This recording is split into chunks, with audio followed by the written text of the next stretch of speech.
Assalamu alaikum students. Dr. Sidra Sikandar is here and today we are going to discuss about effects of human activities on the environment. Now effects of human activities on the environment. अब सबसे पहले आपको ये पता होना चाहिए कि human activities जो हैं वो कौन सी हैं जिसकी वजह से हमारा इन्वायरमेंट जो है वो अफेक्ट हो रहा है। ह्यूमन एक्टिविटीज़ जो हम डेली रूटीन में परफॉर्म कर रहे हैं एज बर्निंग ऑफ फ्यूल के जलने की वजह से इन्वायरमेंट पोल्यूट हो रहा है। ठीक है, एक्सटेंसिव यूज़ ऑफ व्हीकल्स, हम गाड़ियों को यूज़ कर रहे हैं, मोटरसाइकिल यूज़ कर रहे हैं, कार्स यूज़ कर रहे हैं, ट्रैफिक यूज़ कर रहे हैं, उसकी बहुत ज़्यादा यूज़ की वजह से भी हमारा इन्वायरमेंट जो है वो पोल्यूट हो रहा है। यूज़ ऑफ द एरोसॉइल, ये स्प्रे, हेयर स्प्रे और ये जो हम लोग यूज़ करेंगे, हम लोगों ने अपने प्रीवियस लेक्चर में पढ़ा था। ठीक है, और फर्टिलाइज़र्स के यूज़ से हमारी जो सॉइल है वो पोल्यूट हो रही है। इंसेक्टिसाइड्स का बहुत ज़्यादा यूज़ से उसकी वजह से भी इन्वायरमेंट पोल्यूट हो रहा है। पेस्टिसाइड्स के यूज़ से एंड डिफॉरेस्टेशन यानी जंगलात के काटने की वजह से भी, ये हमारी एक्टिविटीज़ हैं जिसकी वजह से इन्वायरमेंट हमारा पोल्यूट हो रहा है ह्यूमन एक्टिविटीज़ की वजह से। आज का हमारा टॉपिक जो है जिसे हम लोगों ने फोकस करना है that is green house affect, ozone depletion, global warming and acid rain. Know what is green house affect? Green house affect क्या है? The process in which heat is trapped close to the earth's surface by greenhouse gases is called greenhouse effect. ये वो process है जिसमें heat जो है सन ने release की है और वो हीट जो है अर्थ की सरफेस ने उसको अब्जॉर्ब किया है और उसको हीट की फॉर्म में जो है ट्रैप कर लिया है, और कुछ जो हीट है वो आपके एटमॉस्फेयर में जो है आपकी हवा में, आपकी फ़ज़ा में जो है वो रिफ्लेक्ट हो गई है, मुनक्कस हो गई है। तो इसे कहेंगे ग्रीन हाउस इफेक्ट। उसकी वजह से क्या है, आपका इन्वायरमेंट जो है आपके जो एटमॉस्फेयर है वो हीट अप होता जा रहा है। तो मतलब ये है कि the process in which heat is trapped, heat को ट्रैप कर लिया जाता है इसको close to the earth surface, earth की सरफेस पे बाय ग्रीन हाउस गैसेस। अब ये ग्रीन हाउस गैसेस क्या है ये हम नेक्स्ट स्टडी करते हैं, इसका ग्रीन हाउस इफेक्ट। अब ग्रीन हाउस इफेक्ट क्या है, हम लोगों ने लास्ट अपने लेक्चर में स्टडी किया था। ग्रीन हाउस गैसेस क्या हैं कि कार्बन मोनोऑक्साइड्स पोल्यूटेंट थे, methane, oxides of nitrogen, water vapours, ये ग्रीन हाउस गैसेस हैं जिसकी वजह से हमारा इन्वायरमेंट जो है वो हीट अप होता जा रहा है। ठीक है, सो हमने स्टडी किया green house effect and green house gases. No green house effect क्या कर रहा है? ठीक है, सनलाइट। अब एक्चुअली ये फिनोमेना होता कैसे है, अब हम ये स्टडी करेंगे कि फिनोमेना होता कैसे है ग्रीन हाउस इफेक्ट का। What is green house effect? आप ये डायग्राम देख रहे हैं, इसमें क्या क्या हो रहा है कि sunlight fall on the earth, ये सन की रेज हैं, अल्ट्रावायलेट रेज हैं जो बड़ी डेंजरस किस्म की होती हैं, ये अर्थ की सरफेस के ऊपर फॉल कर रही हैं। ठीक है, आपको येलो कलर के एरो से शो भी हो रहा है। ठीक है, अब ये अर्थ की सरफेस के ऊपर जब फॉल करती हैं तो इसका सम पार्ट जो है वो हीट का वो खुद एब्जॉर्ब कर लेती है। A small part of it absorb by the earth and converted into the heat energy. Earth जो है इसका कुछ पार्ट हीट का एब्जॉर्ब कर लेती है और इसे किस में कन्वर्ट कर देती है, हीट में। और इसका कुछ पार्ट जो है वो एटमॉस्फेयर, ये देखें आपको एरो शो हो रहा है कि अर्थ की सरफेस के बाद ये रिफ्लेक्ट होके एटमॉस्फेयर में जा रही है। ठीक है, इसका कुछ पार्ट जो है वो अर्थ अब्जॉर्ब कर लेती है और किस में ट्रैप कर लेती है, हीट की एनर्जी में। ठीक है, और इसके बाद कुछ पार्ट जो है उसका रिफ्लेक्ट हो जाता है इनटू द एटमॉस्फेयर यानी फिजा में चले जाते हैं। अब green house gases in atmosphere, अब ग्रीन हाउस गैसेस कौन सी हैं? कार्बन मोनोऑक्साइड्स हैं, मीथेन है, ऑक्साइड्स ऑफ मीथेन्स हैं, नाइट्रोजन है and water vapours. Trap the earth, ये हीट की शक्ल में ट्रैप हो जाते हैं। Causes increase the atmospheric pressure, जिसकी वजह से एटमॉस्फेरिक प्रेशर जो है वो इंक्रीज कर जाता है। एटमॉस्फेरिक प्रेशर आपकी फ़ज़ा का टेम्परेचर जो है वो इंक्रीज कर जाता है।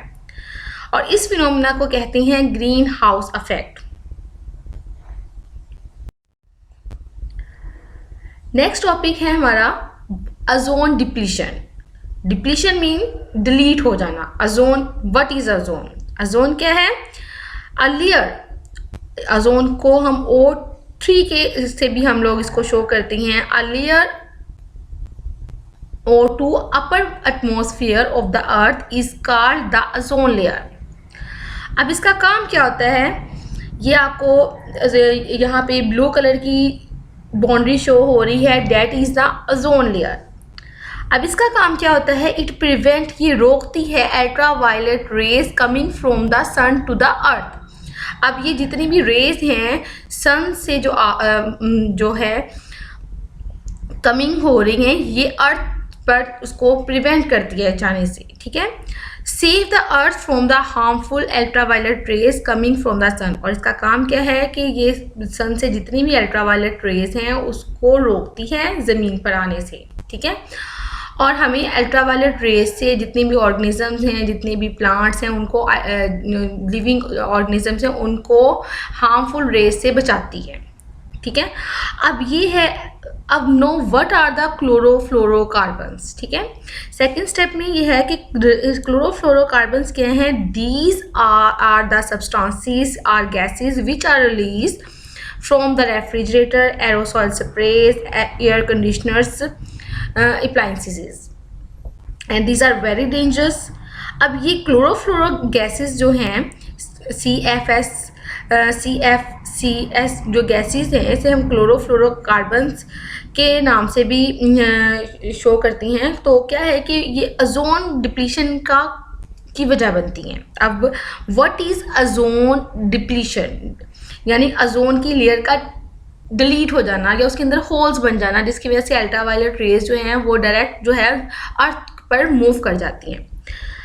Chlorofluorocarbons enter into the air and reach to the ozone layer and thinning the ozone layer is called ozone depletion.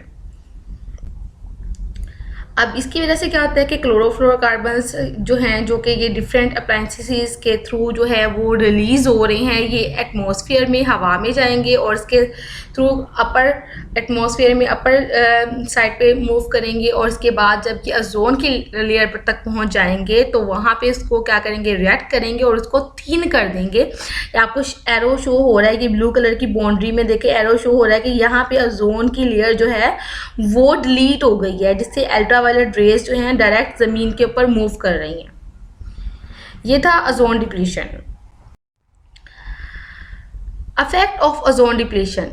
Ozone depletion की वजह से ओजोन की लेयर डिलीट होने की वजह से क्या हो रहा है? इससे बहुत सीरियस किस्म की डिजीज़ होती हैं, जैसे कि स्किन कैंसर, स्किन का कैंसर होता है, आइज प्रॉब्लम होती है। इसके अलावा हमारी एटमॉस्फेयर को अगर हम देखें तो इंक्रीज द अर्थ टेम्परेचर, ये ज़मीन का टेम्परेचर इंक्रीज कर रही है, ठीक है। इसके अलावा ग्लोबल वार्मिंग जैसी प्रॉब्लम्स क्रिएट कर रही है। ग्लोबल वार्मिंग क्या है कि आपकी पूरी अर्थ जो है वो वार्म अप हो रही है, गर्म हो रही है, उसका एक टेम्परेचर इंक्रीज कर रहा है। ये डायग्राम में शो हुआ है और डायग्राम में देखिए टेम्परेचर जो है ये डिफरेंट दिखाई गई है, ईयर वाइज दिखाया गया है कि टेम्परेचर जो था 80 में कितना था और ये कैसे कर्व जो है वो 2020 में कैसे अप साइड पे चले गई है, ठीक है। तो इसका मतलब ये है कि डे बाय डे जो अर्थ का टेम्परेचर है वो बहुत राइज अप हो गया है, ठीक है। और इसके अलावा ग्लोबल वार्मिंग रिजल्ट आपके सामने है, ये कर्व भी शो हो रहा है। नेक्स्ट है global warming. Global mean whole world, ठीक है, पूरी दुनिया, ठीक है। उससे ग्लोबल वार्मिंग का नेक्स्ट लेक्चर है हमारा what is global warming. Due to the human activities, human की एक्टिविटीज़ की वजह से ग्रीन हाउस गैसेस इंक्रीज हो रही हैं।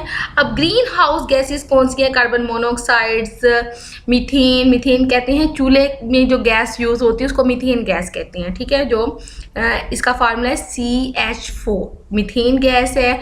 इसके अलावा नाइट्रोजन के ऑक्साइड्स हैं और वाटर वेपर्स हैं, ये ग्रीन हाउस गैसेस हैं। जब ये इंक्रीज कर जाएंगी तो ये एटमॉस्फेयर का टेम्परेचर इंक्रीज कर देंगी। Green house gas affect and speed up, किसको स्पीड अप कर रहा है? ये ग्रीन हाउस इफेक्ट को इंक्रीज कर रहा है, ओजोन डिप्लीशन जो है वो इंक्रीज कर जाएगा, जिसकी वजह से हमारा अर्थ का टेम्परेचर जो है वो भी इंक्रीज कर जाएगा। अब जब ग्रीन हाउस गैसेस हमारे इन्वायरमेंट में बहुत ज़्यादा हो गई हैं, जिसकी वजह से ग्रीन हाउस इफेक्ट भी तेज़ हो गया है, तो ग्रीन हाउस इफेक्ट तेज़ हुआ है तो जो गैसेस थी ग्रीन हाउस गैसेस, इसकी वजह से ओजोन डिप्लीशन का प्रोसेस वो भी तेज़ हो गया है। और ओजोन डिप्लीशन का प्रोसेस जब तेज़ हो गया है तो अल्ट्रावायलेट की रेज हमारी अर्थ पे आ रही हैं, तो जिसकी वजह से ज़मीन का टेम्परेचर इंक्रीज करता जा रहा है। तो एज अ रिजल्ट क्या हो रहा है, हमारी अर्थ जो है इज गेटिंग वार्मर, यानी गर्म होती जा रही है, और this is called the global warming, और इसे हम ग्लोबल वार्मिंग कहते हैं। ठीक है, next effect of global warming. अब ग्लोबल वार्मिंग की वजह से क्या हो रहा है कि ice in polar regions and mountains will melt. इसकी वजह से जो पोलर रीजन्स और माउंटेन्स हैं वो बहुत ज़्यादा मेल्ट हो जाएंगी। राइज द सी लेवल, और सतह समंदर का जो लेवल है वो इंक्रीज कर जाएगा। जब सतह समंदर का लेवल इंक्रीज कर जाएगा और माउंटेन्स बहुत ज़्यादा मेल्ट हो जाएंगी, तो इसके नतीजे में क्या होगा कि फ्लड्स जो है सैलाब आएंगे, और इसकी वजह से जो साहली इलाके हैं, लो कोस्टल एरियाज जो हैं वो डूब जाएंगे। ठीक है, सेकंड थर्डली क्या है कि इसमें क्लाइमेट जो है आपका वो बहुत ज़्यादा चेंज हो जाता है एनवायरनमेंट का। और इसके अलावा ये क्या करता है, इसके अलावा ये थ्रेट है for life on the earth. जब फ्लड्स आएंगे, क्लाइमेट चेंज हो जाएगा, तो होगा क्या कि जितने भी लिविंग ऑर्गेनिजम्स हैं उनका ज़मीन के ऊपर मूव करना बहुत ज़्यादा डिफ़िकल्ट हो जाएगा। ये डिफरेंट व्यूज़ दिखाए हुए हैं सी लेवल का। ऑर्गेनिज्म फ्लड आया तो क्या हुआ है कि ऑर्गेनिजम्स के लिए उनका कोई जो हैबिटेट नहीं है, उनका हैबिटेट डिस्ट्रॉय हो गया है। ठीक है, ये इसकी वजह से क्या हो गया, अर्थक्वेक्स भी आए हैं, और इसके अलावा अर्थ जो है इज गेटिंग वार्मर। ठीक है, ये था effects of global warming. Next हमारा टॉपिक है एसिड रेन। अब एसिड रेन में क्या होता है, sulphur dioxides and nitrogen oxides dissolve in water, जबकि वाटर में डिजोल्व होते हैं। सल्फर डाइऑक्साइड और नाइट्रोजन डाइऑक्साइड्स ये क्लाउड्स ऊपर बने हुए हैं, ये वाटर के साथ डिजोल्व हुए हैं। तो क्या हुआ है, इन वाटर वेपर्स के साथ ये डिजोल्व हुए हैं and turn into the acids, और इन्होंने क्या बना दिया, एसिड्स बना दिया है। यहाँ पे HNO3 nitric acid and H2SO4 sulphuric acid. ठीक है, अब ये किस फॉर्म में हो गए, ये क्लाउड्स की फॉर्म में हो गए हैं। अब ये जब ये एसिड्स जो हैं ये क्या कर रही हैं, acid make the rain water. अब ये रेन वाटर की फॉर्म में एसिड्स मौजूद हैं, और जब ये रेन होगी तो वो रेन क्या कहलाएगी, एसिड रेन कहलाएगी। ठीक है, यहाँ भी है sulphur dioxide and nitrogen oxide dissolve in water vapours की, जब ये वाटर वेपर्स के साथ डिज़ोल्व होती हैं, डिज़ोल्व मीन उनके साथ मिक्स होती हैं या उनके साथ रिएक्ट करती हैं, तो क्या होता है, टर्न इनटू द एसिड्स, तो ये एसिड्स में कन्वर्ट हो जाती हैं। एसिड्स में ये जो एसिड्स हैं HNO3 और H2SO4 ये क्या बना रही हैं, ये रेन की फॉर्म में एसिड रेन बना देती हैं। तो इसलिए हम इसे क्या कहते हैं, so called the acid rain, इसलिए हम इसे एसिड रेन कहते हैं। इफेक्ट्स ऑफ एसिड रेन क्या है कि इनके डिफरेंट इफेक्ट हैं प्लांट्स पर, एनिमल्स पर और इनकी बिल्डिंग्स पे।